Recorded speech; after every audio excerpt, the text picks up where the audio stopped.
क्या आपने भी एम्स का फॉर्म भर दिया है for the post of physiotherapist and अब आप बहुत परेशान हो रहे हो कि मैं जो ये सिलेबस है इतना सारा इसको कैसे कवर करूं, कौन सी बुक से पढ़ने से मेरा जो मैक्सिमम सिलेबस है वो मिनिमम टाइम में कवर हो जाएगा, then this video is definitely for you. क्योंकि आज के इस वीडियो में आपको वो सारी बुक्स बताने वाली हूँ, इंपॉर्टेंट बुक्स जो आपको पढ़नी है। जैसे लास्ट वीडियो में मैंने आपको पूरा इंपॉर्टेंट सिलेबस बताया था कि कौन कौन से सब्जेक्ट्स इंपॉर्टेंट है एंड उनके अंदर कौन कौन से टॉपिक्स इंपॉर्टेंट है। तो अगर आपने वो नहीं देखी है तो आप जाके जरूर प्लीज उसको देख लेना। इस वीडियो के अंदर आज मैं आपको बताने वाली हूँ कि वो जो सब्जेक्ट्स हैं जो आपको पढ़ने हैं, इंपॉर्टेंट सब्जेक्ट्स, उनके इंपॉर्टेंट टॉपिक्स आपको पढ़ने कहाँ से हैं। तो कुछ स्टैंडर्ड बुक्स हैं जो आपको पढ़नी है, उसके अलावा आप किसी और बुक पे प्लीज रेफर मत करना, क्योंकि अगर आप एक सब्जेक्ट के लिए 3-4 बुक्स पढ़ने लग जाओगे इस एग्जाम के लिए तो वो आपके लिए बहुत ही ज्यादा मुश्किल हो जाएगा, क्योंकि हमारे पास टाइम बहुत लिमिटेड है एंड इस टाइम में हमें ज्यादा से ज्यादा सिलेबस कवर करना है, उसको रिवाइज करना है।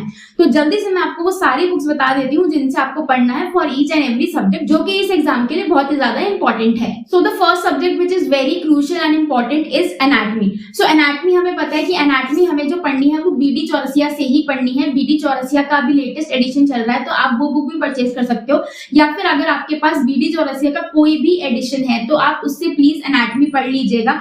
एनाटॉमी के लिए बीडी चौरसिया के अलावा आपको कोई भी बुक और लेने की या रेफर करने की जरूरत नहीं है। बीडी चौरसिया खुद में is a very self sufficient book and इसके जो इंपॉर्टेंट टॉपिक्स हैं वो मैंने आपको प्रीवियस वीडियो में बताए थे, तो अगर आपने वो नहीं देखी है तो जाके आप प्लीज चेकआउट कर लेना। एंड इन सारी बुक्स का लिंक आपको नीचे डिस्क्रिप्शन बॉक्स में मिल जाएगा। Now the next important subject which you cannot skip for this examination is physiology। तो एनाटॉमी का हमने देख लिया, बीडी चौरसिया। अब फिजियोलॉजी के लिए you can refer to this A.K. Jain book। This is also very good book for your physiology and इसके अंदर बहुत ही ज्यादा simple and easy to read language में जो आपके कंसेप्ट्स हैं वो दिए हुए हैं। आपके पास अगर कोई दूसरी बुक है फिजियोलॉजी की तो you can also refer to that, but I think कि A.K. जैन जो फिजियोलॉजी की बुक है it is a very good book, आप इसको रेफर कर सकते हो। और इसमें जो चैप्टर भी है ना वो यूनिट वाइज बांट रखे हैं, तो आपके लिए पढ़ना और भी आसान हो जाता है एंड रिविजन करना उससे भी ज्यादा आसान हो जाता है। So for physiology, I would highly recommend to use A.K. Jain. Then comes the next important subject that is biomechanics। तो biomechanics हमें पता है कि एज अ फिजियोथेरेपिस्ट हमारे लिए पढ़ना बहुत ही ज्यादा जरूरी है एंड इसके लिए जो बेस्ट स्टैंडर्ड बुक है जो आपने पढ़ी भी होगी in your bachelors is Cynthia Norkin. So I would definitely recommend कि अगर आप बायोमैकेनिक्स पढ़ रहे हो तो आप प्लीज सिंथिया नॉर्किन को ही रेफर करना। इसके अलावा न्यूमैन वगैरह कोई भी और बुक मत रेफर करना। जितना आपको इस एग्जाम के लिए चाहिए उतना इस बुक के अंदर सफिशिएंट दे रखा है। इस बुक के अलावा कोई भी और बुक को आपको रेफर करने की जरूरत नहीं है, बट इस बुक को आप प्लीज पूरा अच्छे से पढ़ना। इसमें कोई भी पार्ट स्किप मत करना। इसमें क्या इंपॉर्टेंट है क्या नहीं है वो मैंने आपको अपनी प्रीवियस वीडियो में ऑलरेडी बता रखा है, तो आप प्लीज वहां से जाके चेकआउट कर लेना। Now the next important subject is exercise therapy. So as a physiotherapist exercise ही हमारा ट्रीटमेंट होता है, रिहैबिलिटेशन होता है जो हम पेशेंट को देते हैं। एंड इसके लिए आपको मैं 2 बुक्स रेफर करूंगी जो आपने भी अपनी बैचलर्स में पढ़ी ही होंगी। That is first is this Dena Gardner and second is this Kisner. So Kisner is a very good book. इसके अंदर एक्सरसाइज प्रोटोकॉल वगैरह बहुत अच्छे से दे रखे हैं, हर कंडीशन के भी दे रखे हैं, प्लस जो आपका बेसिक्स होता है एक्सरसाइज थेरेपी का वो भी बहुत अच्छे से इस बुक के अंदर कवर कर रखा है। तो अगर आप एक्सरसाइज थेरेपी पढ़ना चाहते हो एंड उसके कंसेप्ट क्लियर करना चाहते हो then these 2 books are very good and आप इनमें से ही अपना जो मैक्सिमम सिलेबस है, मैक्सिमम का कंप्लीट सिलेबस आप एक्सरसाइज थेरेपी का इन दोनों बुक से कवर कर सकते हो। एंड इसमें से बहुत ज्यादा चांसेस हैं कि क्वेश्चंस आएंगे ही आएंगे। एक्सरसाइज थेरेपी के तो क्वेश्चंस देखो आएंगे ही आएंगे, तो प्लीज एक्सरसाइज एंड इलेक्ट्रो ये दोनों सब्जेक्ट अपने बहुत अच्छे से पढ़ के जाना।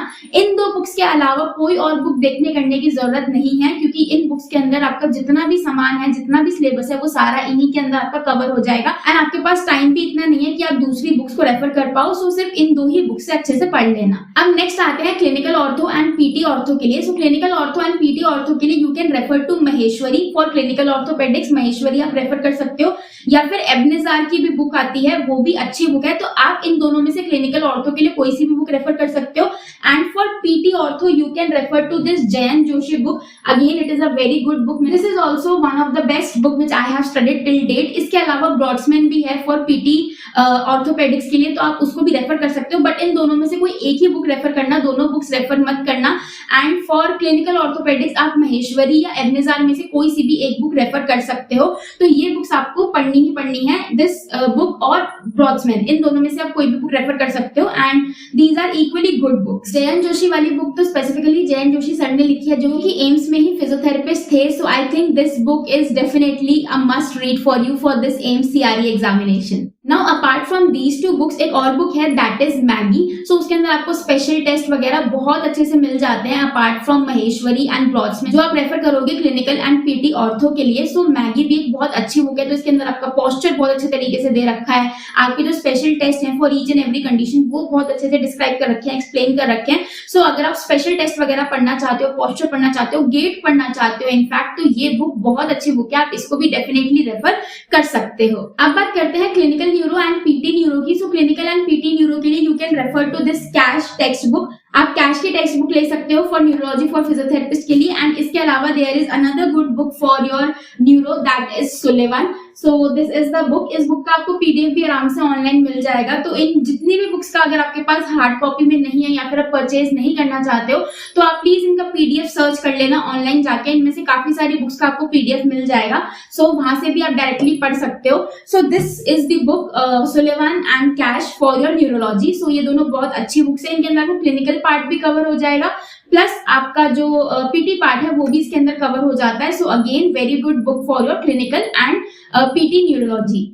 इसके बाद जो दूसरा सब्जेक्ट आता है that is cardiology. So again cardiology के लिए यू शुड रेफर हिलेगैस ओनली। हिलेगैस आप रेफर कर सकते हो। उसके अलावा कैश की भी बुक आप ले सकते हो, cash text book for physiotherapist cardiology के लिए। सो ये दो बुक्स आप रेफर कर सकते हो। बट अगर आप कैश भी ना पढ़ो, आप सिर्फ हिलेगैस से पढ़ के चले जाओ तो भी आपके काफी सारे कंसेप्ट्स क्लियर हो जाएंगे। मुझे नहीं लगता कि उसके अलावा आपको और कुछ पढ़ने की जरूरत पड़ेगी। Now the next important subject is electrotherapy. So again हमें पता है कि यहाँ पे हमें मोडालिटीज वगैरह के बारे में पढ़ना पड़ता है जहां से हम पेशेंट को रिकवर करने में हेल्प करते हैं। So for electrotherapy you can definitely refer to this Charles Takle book and उसके अलावा क्लेटन्स की बुक आती है, आप इसको भी रेफर कर सकते हो। You can refer to this Charles Takle book, it is a very very very good book. आपके जितने भी कंसेप्ट्स हैं इलेक्ट्रोथेरेपी के वो सारे इस बुक से क्लियर हो जाएंगे। उसके अलावा आप क्लेटन्स को भी रेफर कर सकते हो, बट आई वुड सजेस्ट कि आप क्लेटन से ना ही पढ़ो क्योंकि वो सिर्फ जो आपका थ्योरी एग्जाम होता है कॉलेज में उसको पास करने के लिए अच्छी है, उससे भी कंसेप्ट बिल्कुल भी क्लियर नहीं होने वाले हैं।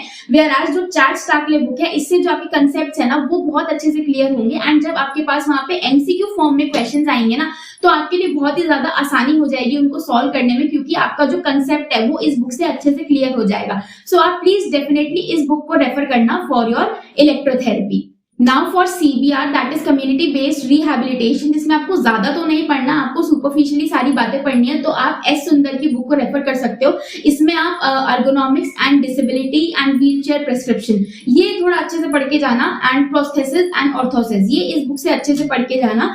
एंड इसके अलावा आपको और कुछ भी पढ़ने की जरूरत नहीं है in CBR, this book is sufficient for it. इसमें से भी जो मैंने आपको ये टॉपिक्स बताए हैं बस यही पढ़ने हैं, इसके अलावा और कुछ भी नहीं पढ़ना है। तो guys this is about today's video. I hope you find this video helpful and informative, and for more such amazing and interesting content please like, share and subscribe to my channel.